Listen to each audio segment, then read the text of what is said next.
Welcome back, chapter 12. This chapter has been the most difficult to continue reading by far. How a mother could sleep soundly down the hall from her crying infant baffles me. She's callous. I've been under the impression that Verity might have been a sociopath, but now I'm leaning more towards psychopath. I put the manuscript away and used Verity's computer to refresh my memory of the exact definition of psychopath. I scrolled through every personal trait: pathological liar, cunning and manipulative, lack of remorse or guilt, callousness and lack of empathy, shallow emotional response. She displays every characteristic. The only thing about her that makes me question if she was a psychopath is her obsession with Jeremy. Psychopaths find it more difficult to fall in love, and if they do, it's difficult for them to retain that love. They tend to move on quickly from one person to the next, but Verity didn't want to move on from Jeremy. He was Verity's entire focus. The man is married to a psychopath, and he has no idea because she did everything she could to hide it from him. There is a soft knock at the office door, so I minimized the screen on the computer. When I opened the door, Jeremy is standing in the hallway. His hair is damp, and he's wearing a white t-shirt with a pair of black pajama bottoms. This is my favorite look on him: barefoot, casual, easygoing. It's sexy as hell, and I hate how attracted to him I am. Would I even be attracted to him if it weren't for the intimate details I read about him in that manuscript? Sorry to bother you. I need a favor. What's up? He motioned for me to follow him. There's an old aquarium somewhere in the basement. I just need you to hold the door open for me so I can bring it upstairs and clean it out for crew. I smile. You gonna let him have a turtle? Yeah, he seemed excited today. He's a little older now, so hopefully he'll remember to feed this one. Jeremy reaches the basement door and opens it. The door was installed backwards. It's impossible to come up the stairs with a handful and you can't open the door to get out. Jeremy flips on a light and begins to descend the stairs. The basement doesn't feel like an extension of the house. It feels abandoned and uncared for, like a neglected child. Creaky steps and dust on the handrail attached to the wall. Normally, I would have zero desire to walk into a basement this unwelcoming, especially in a house that already terrifies me. But their basement is the only place in this house I've yet to see, and I'm curious what's down there. What kind of things could Verity have packed away? The stairwell leading into the basement is dark because the light switch at the top of the stairs only powered a light that was inside the actual basement. When I reach the bottom step, I'm relieved to see the room isn't as all eerie as I had expected. To the left is an office desk that looks to have gone unused for quite some time.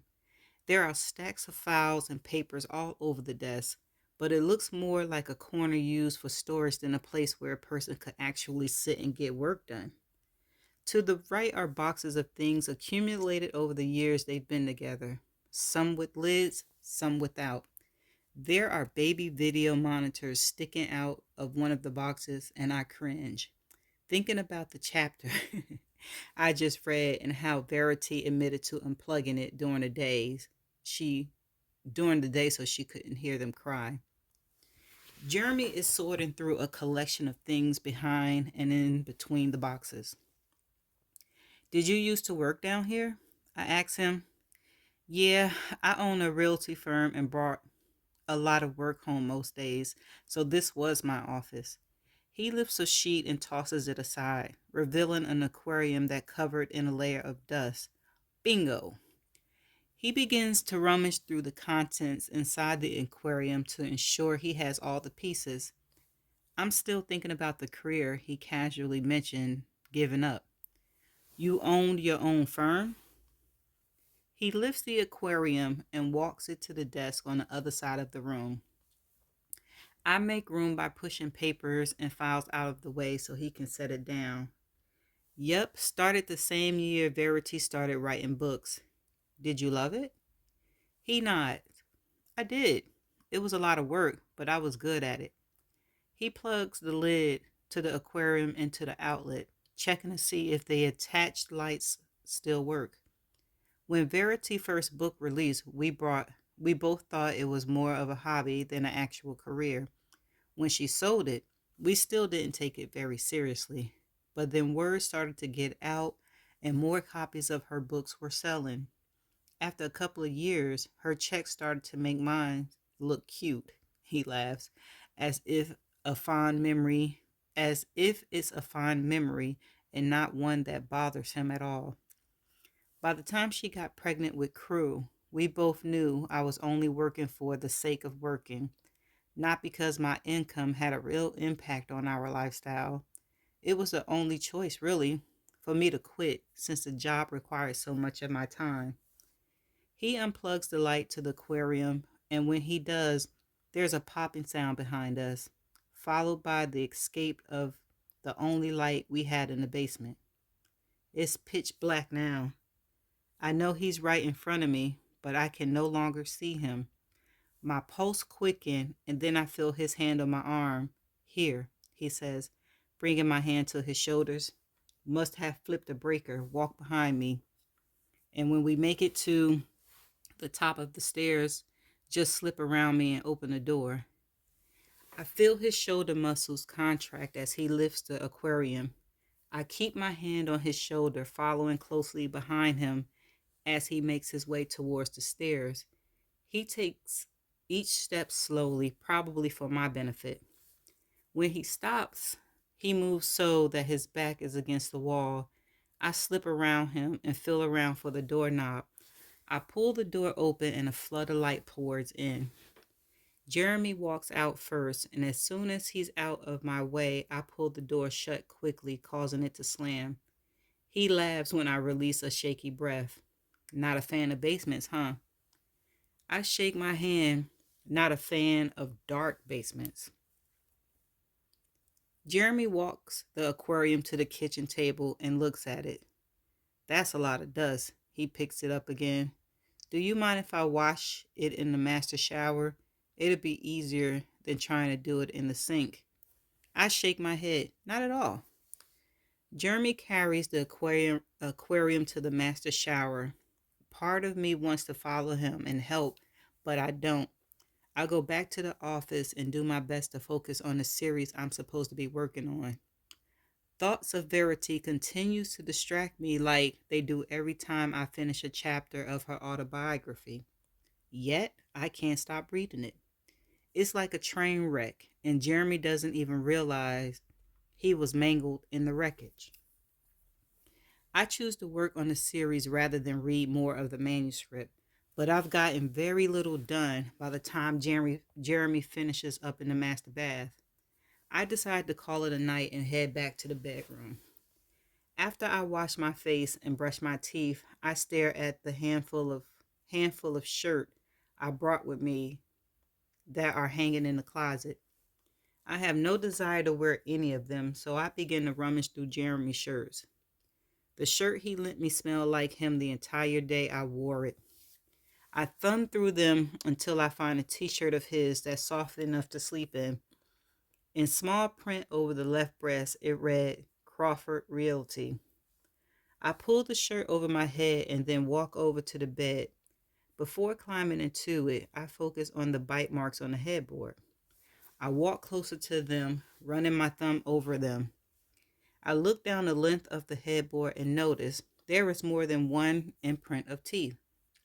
There are 5 or 6 areas where Verity bit the headboard, some not as noticeable as others until you're up close. I crawl into the bed and lift up onto my knees as I face the headboard. The heck, girl? I straddle a pillow and imagine being in this position, sprawled all over Jeremy's face as I grip the headboard. I closed my eyes and slid a hand up into Jeremy's t-shirt, imagining it's his hand that drags up my stomach and caress my breast. My lips part and I suck in air, but a noise above me breaks me out of the moment. I look up at the ceiling and listen to the sound of Verity's hospital bed as it begins to hum and move. I pull the pillow out from under me and lie on my back as I stare up at the ceiling, wondering what, if anything, goes through Verity's mind. Is it complete darkness in there? Does she hear what people say to her? Does she sense the sunshine when it's on her skin? Does she know whose touch is whose? I put my arms at my side and lie still, imagining what it would be like not to be able to control my movements. I remain in the same position on the bed, even though I'm growing more and more restless with each passing minute.